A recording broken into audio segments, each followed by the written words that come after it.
we're here for our chat and chew, and we have a special guest who's going to talk to us about several different topics that we're going to get into today. So I'm going to start by introducing her, and then I'm going to ask her to talk a little bit more about herself. But we have Michelle Talbert, Esquire, joining us.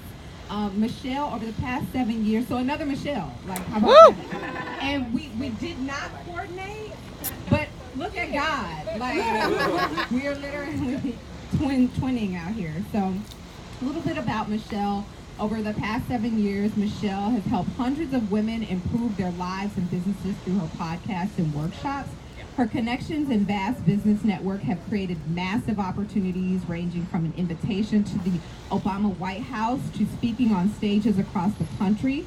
Michelle is a contributor to Black Enterprise magazine and has contributed to numerous publications on social issues, technology, and business topics.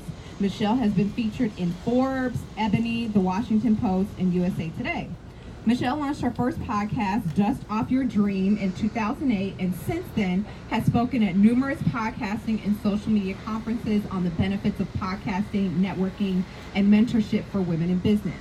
She is a graduate of Cornell University and the University of Pennsylvania School of Law, and holds a certificate of business policy and management from the Wharton School of Business, all achieved by raising her 2 school-age children as a single mom. Michelle is passionate about helping women speak their truths and live as their most authentic selves. She hosts networking masterminds and goal-setting intensives for women in business around the country, and her flagship brand, Her Power Moves, Her Power Moves is her flagship brand. And it's orange. Orange is our color. Isn't that dope? Her Power Moves is based in South Florida. So, FCG, can you please join me in welcoming Michelle Talbert? Woo! Let's go. So, Michelle, I'd like to start with kind of telling us a little bit more about who you are and what you do. Thank you so much for having me. Can you hear me okay? Mhm. Okay, great. Thank you so much for having me. This is like a 360-degree moment because Danielle, I believe, spoke at Blogalicious 2011. Oh, go was Danny. My first Blogalicious, my first content creation event, my first conference. So it's incredible to be here today. So thank you so much for having me, Christina. Thank you. As Christina mentioned, I went to school straight out of high school. I went to night school, got married, had kids, thought I wanted to be a lawyer, went to law school and was like, no, this isn't it. But went into practice and really tried to figure out what my next move would be and started blogging sporadically about being a single mom, non-traditional student. And that started to resonate with me.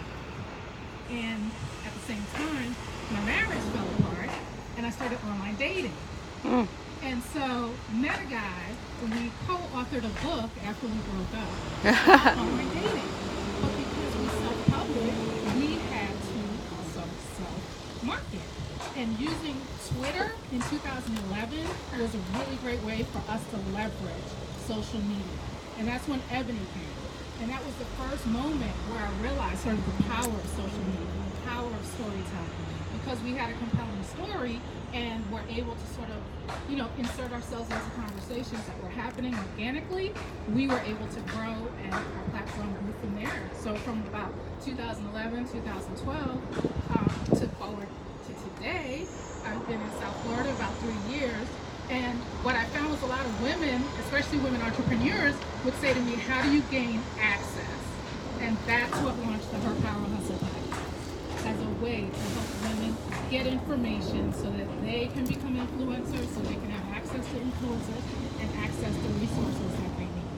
So what I do is sort of a mixture of creating my own content for my brand and then also working with other brands.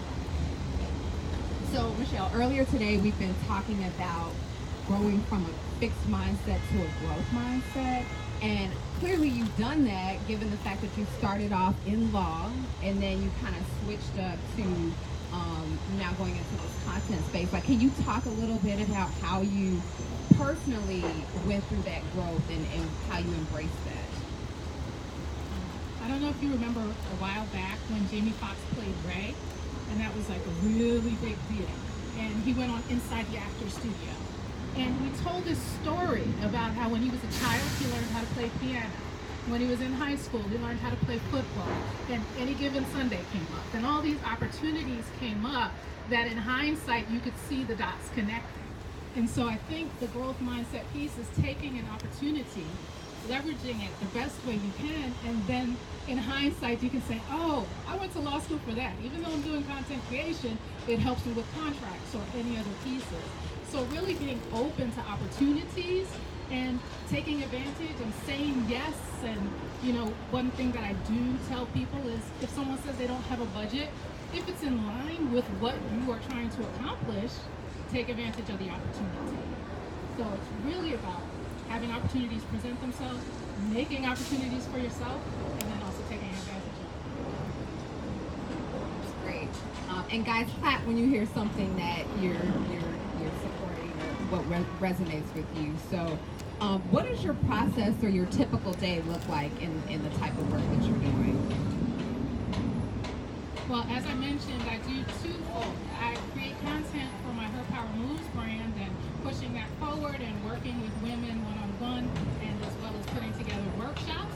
So a lot of that on the social side is with regard to creating content, sharing information, sharing resources, making connections.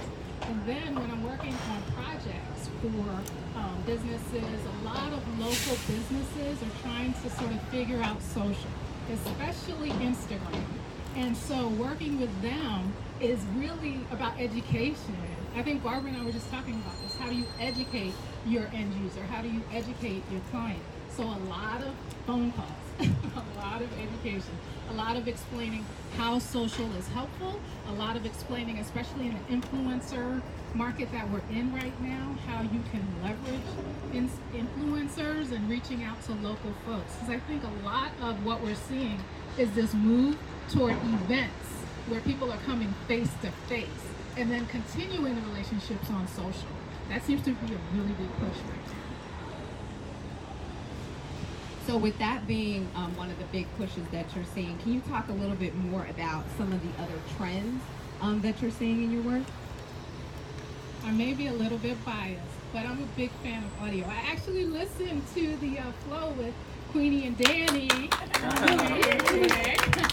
Their wrap-up of 2018. It was really good, and they came to the same conclusion as me. Badass Boz is a badass. She is awesome. I love Boz. You know, really, I am biased toward audio. I actually launched my first podcast a decade ago. And just last month, I think Seth Godin said podcasting is in its infancy. And what I've always loved about audio is that you can take it with you. You know, I'm one of these folks who I actually like to task because I can multitask. I like audio because I can multitask. So video is great, but it does require that you sort of focus.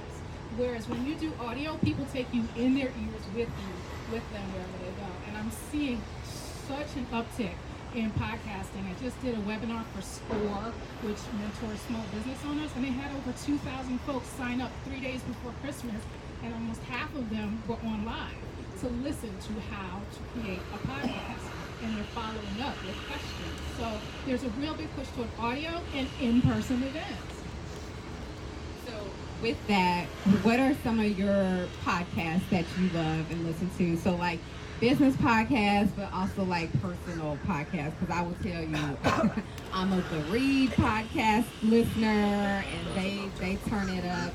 I like podcasts that are like, you know, inspirational, like Wayne Dyer has a podcast that they're still pushing out his content and he's not even here anymore.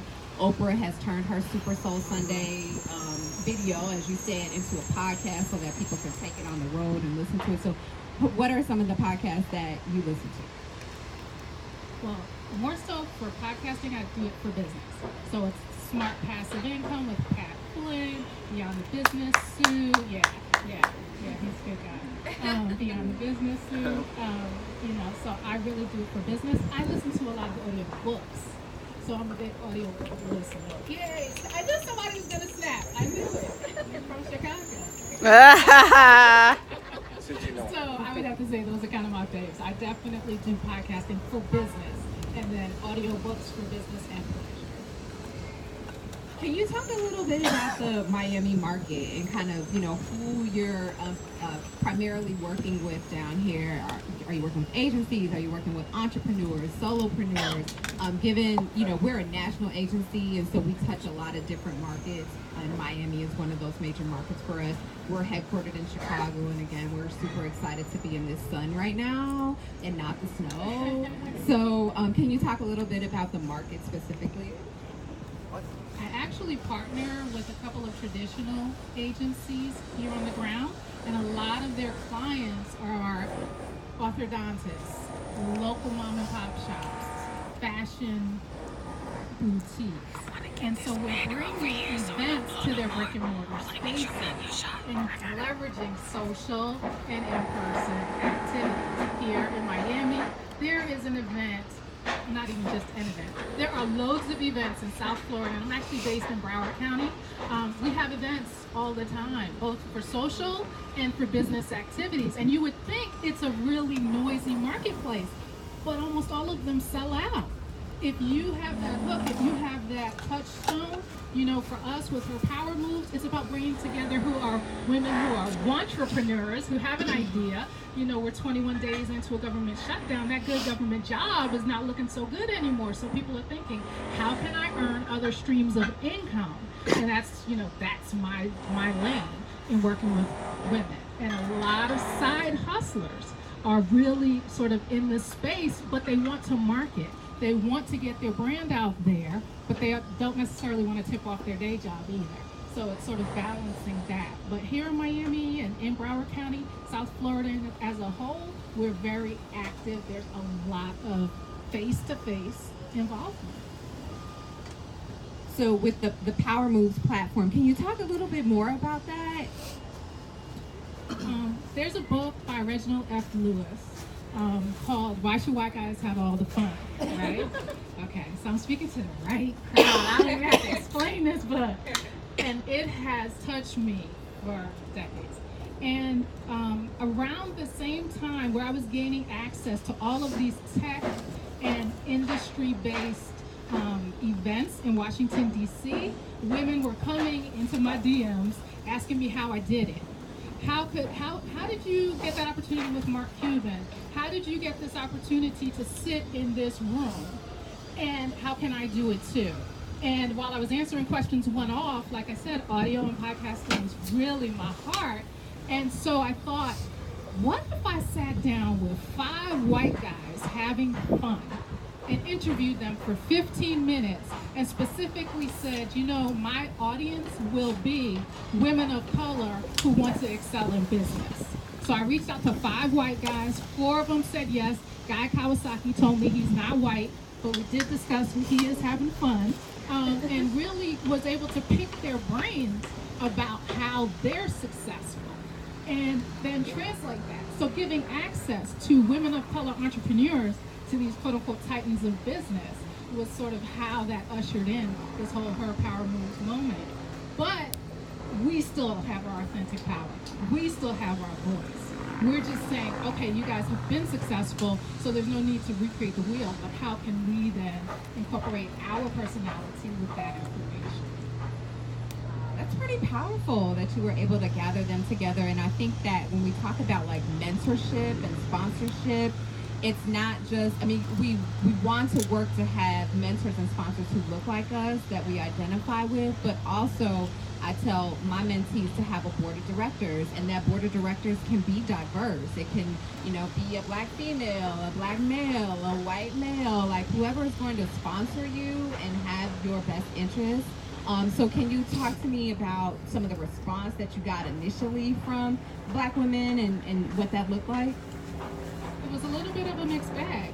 At first it was sort of like, well, why should we listen to them? Yeah, they don't understand our struggle. They don't understand our story. But when I actually was very transparent with the men that I was interviewing about who our audience was, and was able to ask questions that really got to the core of what my audience needed and wanted to hear at the time, that really helped sort of with that sort of initial pushback. And those episodes, which I recorded almost 5 years ago now, still have hundreds and hundreds of downloads per month of women gleaning that information. So you said hundreds of thousands of downloads. That kind of puts me in the mind of measurement and talking about metrics and how you have been able to monetize the work that you do. Can you talk a little bit about that and even how you help your clients to do that? I was even telling Michelle earlier, I'm like, it's this hodgepodge. You know, they say you're supposed to have 7 income streams, and some days they're more like 7 drips. But, just from relationship building, affiliate marketing is really something that I've done a lot with recently, and just sort of leveling that up. And really, the monetization has come through sponsorships. But what's interesting is I actually recorded my last podcast episode in my mind of my podcast in December of 2017. And like I said, I still get downloads, but I also have more and more brands showing up in my LinkedIn inbox in particular, asking me, can they put their wares on my show? So clearly they're not listening, but they have an idea that I talk to women in business and they want to get in front of those women in business. But then also saying, is there anyone else whose show we can get on? So again, this push for podcasting, this push for audio. I mean, I hear Gary Vee talking about Alexa and all these other platforms, and I'm personally looking at doing my own marketing on Pandora. But in terms of creating income, it's really sort of passive income mixed with income coming from clients for their events and social and takeovers that I do, where I ghost post for them. What excites you about what's going on right now in the industry? Like, what gets you kind of like, woo, I can't, that's the bomb. I love that. Like, what gets you excited? The hybridization of online and offline. Like, that is so sexy to me, because I think so often it's so easy to be behind the computer and not venture out. And then likewise, there are people who just go out and hand out their business cards like they're playing cards, and they're not making an impact. And so to have this ability to bring together an online presence with an offline presence, be hyper local, hyper focused. We have all these bricks and mortar businesses that sometimes get lost in the shuffle because we're so focused on, multinational or national or online brands. And there are mom and pop shops who really can do well with hosting events in their spaces, bringing people into their shop. So that's what's sexy to me. And then you continue these relationships, like you and I just connected on LinkedIn. I'm gonna bug you for the rest of your life now, right? But we've met in person also. And so to me, that's what's sexy. That's the nexus that I really believe that is still a little bit overlooked. I think that's in its infancy more than podcasting. So in working with these kind of mom and pops and entrepreneurs, I think that, what's interesting is that, so as an agency, we work with mostly, Fortune 500, the bigger brands, and they have, multi-layered budgets and multi-layered strategies and approaches. However, some of the tools that entrepreneurs have access to, like social media and these platforms, they're more nimble, right? And they're able to take more advantage and take risks and things like that. And sometimes we're in a position of having to convince our clients to get into this space. So can you talk a little bit about that? Well, it's like this catch-22, because more nimble but lower budgets. So you really have to make the case, and then, speaking of metrics, you have to deliver.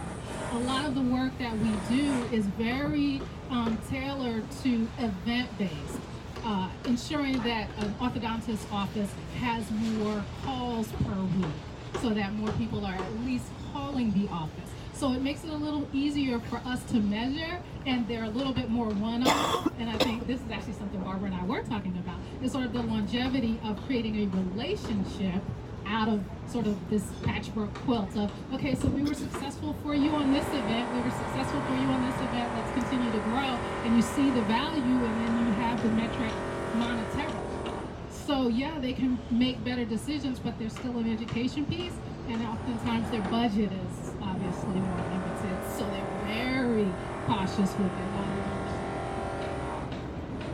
So, what are some of the challenges that you're facing right now in terms of the work that you do and just, selling it or, kind of continuing to be competitive in the market?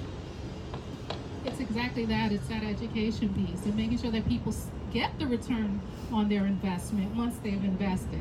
So there are two hurdles. The first hurdle is getting them to make the investment and then ensuring that we get the return for them. I think those are the biggest challenges. It's always educating and delivering. I think that's no matter who your client is, I think that's going to be always the biggest hurdle. I think. I don't know, I'm not on your side, but I think everybody in the room can contest, to having that challenge and trying to sell something in or getting your client to agree to something. But then I think also consistency. So, not doing a one-off or not doing, something, a big old splash, and then you have no consistency around it because there's that long tail of marketing that, at any level, whether you're a corporation or a small business, you have to continue to be consistent. And with social media, I feel like those who are consistent win out, even if the content is not the best content. Can you talk a little bit about that? Oh my God. But also, I think that just to step back for 1 second, and I guess I'm beating the drum on in-person relationship building, but because you can create a successful splash event or a pop-up event, and then teach people how to stay engaged with the folks who are in the room. And that's the online piece. So through email marketing campaigns and nurturing folks and letting them know you have sales going on. And so we can help with that too. That helps us to create the longer term relationship based off of this one-off splash. So there are ways to sort of, maneuver in that space as well. What was the second part? I'm sorry, I get so excited about. No, it's talking about consistency and how some of the content may not be the best, but if you're consistent with it, sometimes Absolutely, and I think someone actually I had a call this morning with someone who launched a podcast and she wasn't really sure what she was doing, and she launched a daily podcast. And it was insane. I was like, wow. And of course, she then stopped. She was like, I was seeing such great numbers, but I couldn't keep up with that. So after about 45 days, I stopped. And I think I'm going to tell them maybe twice a month, right? So it's really about the management of expectations. It's okay if you show up once or twice a month. Just let people know what to expect. So that's one thing that I always talk about when it comes to time management and consistency. Because the pushback that I get from my audience of entrepreneurs, solopreneurs, moms, side hustlers, I'm busy. I don't have a lot of time for content creation. So I say, just manage the expectation of when people can expect to hear from you, and then you're considered consistent, right? No matter what the timing is. Queenie and Danny, y'all doing a daily podcast? No.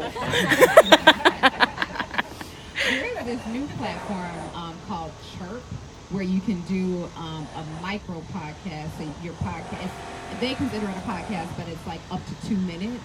So it's a platform that just launched recently that I've actually recorded a couple podcasts or thoughts on. So, there are different ways to skin the cat, right? So in terms of the theme of our agency retreat is Power Flow. So flow has, it's already in our name, flowers, and we're encouraging our team members to really embrace their power. And we're, wanting to continue to be a powerhouse agency. Can you talk a little bit more about how you help your clients embrace their power and what power means to you personally? And I think you and I actually talked about it a little bit with regard to journalism. Yes. It's storytelling from an authentic space. It's being able to show up as your authentic self, whoever that is. If it's that single mom who, busted her tail in law school and college, but then the partners at the law firm were like, oh, she has a compelling story, but is she going to be able to bill 2,000 hours a year, right? So then all of a sudden, you feel off kilter and inauthentic in this space. Imposter syndrome shows up, right? So what you did before tends to matter less. So for me, it's about helping women, my audience, step into their authentic power and speak their truth, whatever that truth is. I heard someone say once that skeletons in the closet are just stories that haven't been polished yet. So don't hide that. Show up as you are, because that's when you're most powerful. You know, I said to you, don't ask me about X because I can't speak to that. I can speak to what I can speak to, and I will be powerful authentically if I can be in my lane. Right? So that's what I really believe power is, telling your story from your perspective, and your vibe attracts your tribe. I speak in memes sometimes, but it really is true. Yeah, when we were preparing for this, we kind of talked about imposter syndrome, and I want you to talk a little bit more about that because I think all of us, maybe if we don't use that nomenclature, deal with it, especially when we're trying to elevate and grow as professionals. So can you talk a little bit about that? It always feels like we just need one more certificate, one more credit, one more piece of information, and then we'll be there, but we won't. And there is no pedigree that really, unless you're a mediocre person who is unaware of self, and we all know those, right? But for most of us, if you're self-aware, if you want to make an impact, you're going to have this sense of, do I really belong? Should I be holding this microphone at this moment, speaking to people who represent Fortune 500 companies, right? And it's the words just have to come back to authenticity and really owning your story. And if you put yourself in a position to elevate yourself, you're going to feel uncomfortable and be comfortable in the discomfort because it will pass. Can you talk about, you talked about some challenges earlier. Can you talk a little bit about the clients that you work with now and how you help them to really focus in on what their authentic story is so that they're not just going after the shiny new toy or thinking, oh, I need to be on Pinterest, I need to be on LinkedIn, I need to be like everything, throwing the kitchen sink at the way that they do marketing?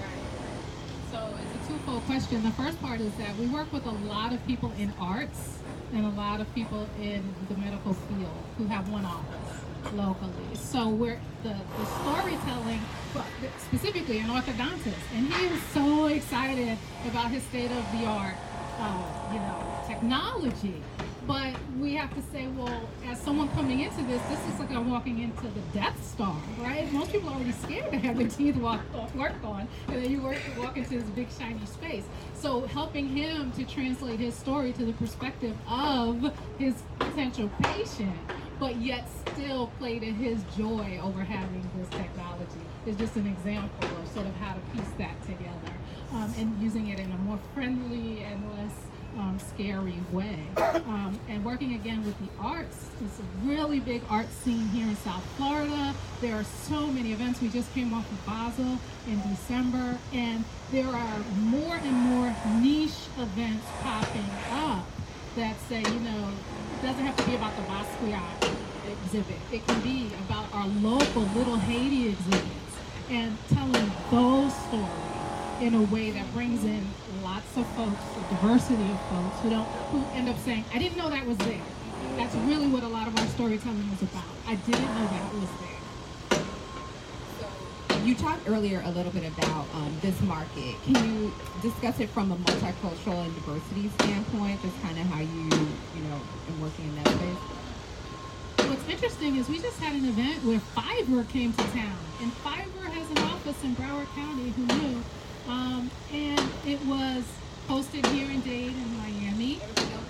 Fiverr is the online freelance platform where they put together people with gigs who need work done. And they hosted this huge event for content creators, for people who need gigs, for people who sell gigs on the platform. And we talked a lot about content creation and it was really interesting to me because I'm seeing more and more businesses come down to South Florida to have these conversations because they look at it as this sort of microcosm of we have a very strong, rich, obviously Caribbean, Afro-Caribbean, Afro-Cuban culture, but a strong, rich culture of people who are from here.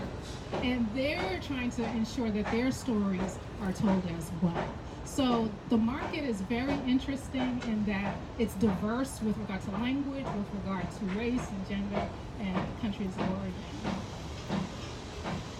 So here's my ColorCon moment. So those of you who are familiar with ColorCon, Women in Communications and Black women, a lot of them are a member of this organization. I want to just kind of ask you how you've been able to navigate this space as a Black woman. I think because we're a multicultural agency, we talk a lot about things like cultural appropriation and, racism and, what is trending from that standpoint. And I just would love to kind of get your take on that. I don't know. It's one of those things where I was actually glad to be asked to come speak today because it made me sit down and think about process. I think as Black women, we have this tendency to just do. We're just going to get it done. And we don't sit and think, how did I do that? And so that's really the blessing in having opportunities to sit and think, how did I accomplish that? Because you can look back and say, oh, in hindsight, those dots fit together. So for me, the question that I get asked a lot, because I've interviewed a lot of high-profile people or had access to people who people would think are off limits, is do I have a chicken list? And I didn't even know what that meant, but it was a list of people who, yeah, someday I might ask them, but they're too big, they're too high up, I don't have the cachet yet. And the answer that I came up with once they told me what it meant, because I didn't have one, was no. People are people. If you have a Fortune 500 company, you're still going to have to talk to a person, a CEO, a woman who has children and lives that she's responsible for and issues that she faces. So to me, everybody boils down to that individual person, and I'm going to have a conversation one-on-one with that person. So it keeps me from feeling more afraid when maybe I should, and maybe it's just naivete and having had little successes that built up the muscle of having successes. So you try for bigger things, like a weightlifter who starts with 5 pounds and ends up benching 225. I'd like to thank the Lord for the break from the sun. Yeah. Black shirt was not meant for man. Florida sun. Man. So another question. So as we were talking before this session, you had shared that you have a journalist in your family. I have a media person in my family. Can you talk a little bit about kind of this blurring of lines or this more coming together between journalism and communications and even just content? And, I would just love to get into that. So Christina is referencing my sister, who is a journalist at a multinational publication. And we've had so many arguments. She's like, you graduated from law school, you're not a real journalist, I don't care if you're creating content, it's not substantive. That was 10 years ago, right? That was our argument 10 years ago. Today, she has to create content. She's like, Michelle, I have to tweet this thing. It's really all storytelling. It is all storytelling, It just comes back to the human experience. It comes back to how do we tell that story, whether it is social, whether you have a journalist degree or an MBA or an MFA or whatever. It's really about connecting one-on-one and tapping into that story and then telling that story. So whether it's supposed to be devoid of personality, I think that's the blessing. We get to insert our personality in the stories that we tell. Which actually, can I tell you about a campaign I saw recently for Clorox on Instagram? And did you see that? So there was this super ratchet account, right? And he has like 300 and something thousand followers. And I noticed that he was doing this skit in the bathroom, asking his girlfriend for the baby wipes. And she was like, it's the wipes on the toilet tank. And he's like, honey, there's only Clorox wipes. She's like, yeah, use that. And it said paid sponsorship by Clorox. I almost fell out of the chair. Like, if you find a niche to tap into, now I'm not going to talk about cultural appropriation or any of that in this regard, but just they figured out this person has an audience. They like his funny storytelling. How can we insert ourselves into that conversation?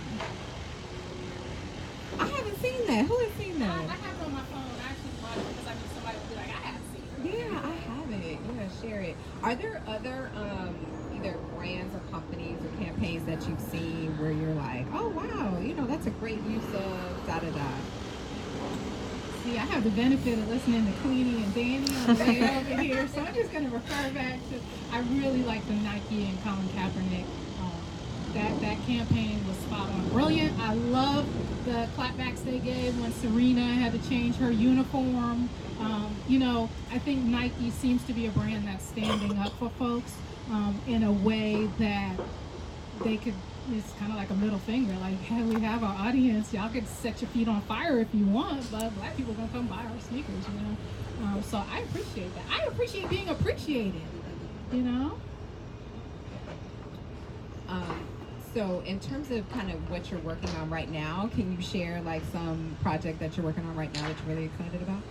I actually have 2 projects that I'm working on. One, I last year did my first foray into political campaigning from a social media perspective in a big way. We had a little governor race down here in Florida. Just a little yeah. And I volunteer very heavily for the past 12, 16 months with a campaign, and they asked me would I volunteer to do one of our Instagram pages. And that was a great experience because that was, again, my first foray into politics. The result wasn't what we hoped for, but just yesterday I did receive a call from a campaign staffer who's working with a 2020 candidate, and now they're asking me to come back and do social media, not as a volunteer. So that's always a good thing. Thank you. And the other thing is, I just finished the first round of edits on my own book called You Are the Influencer, How to Gain Access to the Most Powerful Influencers in Your Niche While Maintaining Your Power. For the book, that's awesome. That's exciting. People who know me know I'm a struggle writer. I'm struggling on my first It was book, 4 years. Oh God, yeah, it's the worst. It's like self-flagellation. But anyway, so can you kind of just as I'm getting ready to open up the floor for Q&A, talk about just content production in general and kind of what you like about it and kind of what you think from a future focused standpoint, what it's going to look like. Yeah, I think I heard a statistic that people actually have the attention span of less than a goldfish now. So it's figuring out how to tell stories really quickly. We didn't think we could do it in 30 seconds. We didn't think we could do it in 140 characters. And yet we're constantly, pushing an envelope on telling those stories quickly. And I think that's really where a lot of this is going, is trying to capture, because I just skip ad. My skip ad game is really fierce. You have to really catch somebody in those first 5 seconds for them to watch your ad even that pops up. So again, audio makes that better in that people can multitask while they're listening. And even if they rewind while they're listening because they got distracted by something else, you're still in their ear. And it is very intimate. So I see people wanting to have these intimate connections with you. And I had someone from Texas recognize my voice because she heard me speaking in a room in Miami and said, "Are you Michelle Talbert?" Which freaked me out. But then she said, "I've been listening to your podcast for 3 years." So she knew my voice. So, Michelle, what advice would you have for our agency, our flowers today, as we continue to grow and remain competitive in the communication space? Well, first of all, I appreciate you. Like I said, you guys have been here.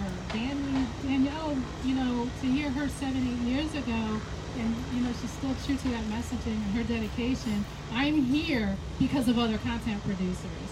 I'm here because of the relationship with Stacey Ferguson and Blogalicious, and I'm here because of the Lamar Tylers and all the other people who create content, and we work together as a network.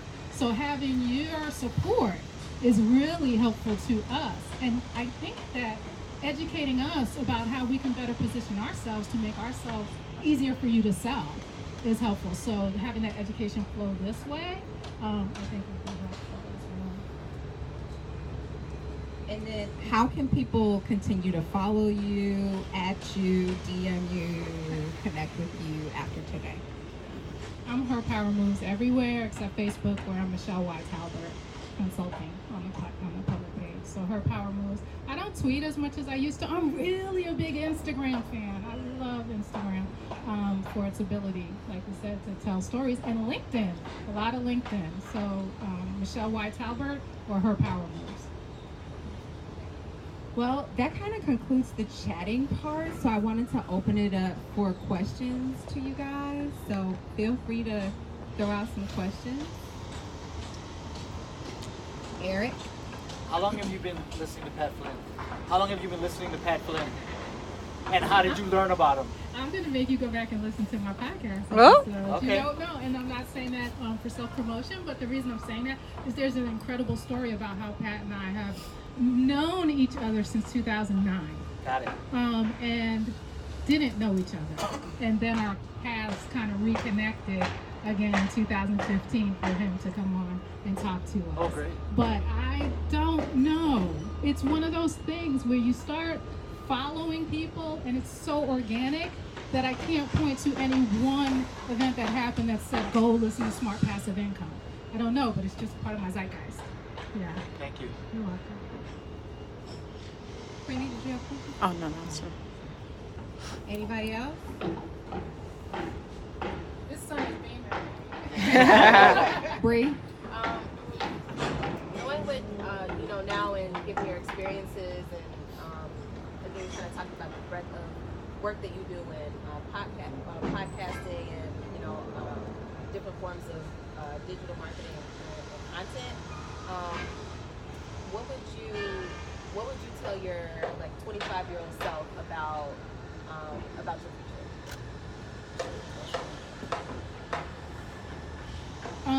That when you're 33, walking across that law school stage and people are clapping, don't let it embarrass you when you want to pivot to something where people are like, but you didn't have to go to law school to do that.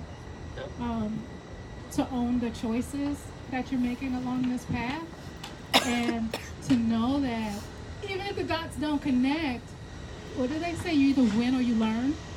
That, to look at it that way. There are no losses. My 25-year-old self was a hot mess. Yeah, I would tell her it's going to be okay, baby girl. Any other questions, comments, feedback, thoughts, blowers? Well, Michelle, I want to thank you for coming and having this chat with us today. I enjoyed it. One thing I do want to ask, so you listen to a lot of podcasts, you work with a lot of people, you create your own podcast. How would you rate Flo with Preeti and Danny? I wanted to ask who your audience is. Who is your intended audience? Who is the intended audience, guys? Other PR professionals, influencers, other communicators, because we give a lot of advice from a marketing standpoint. Our clients, those who want to connect to or want to know the multicultural consumer and the community, how to talk to them. So that's what I thought. So I thought it was great. Yeah, that's right on target. Star. All right, well, please join me in thanking Michelle Talbert. Yeah.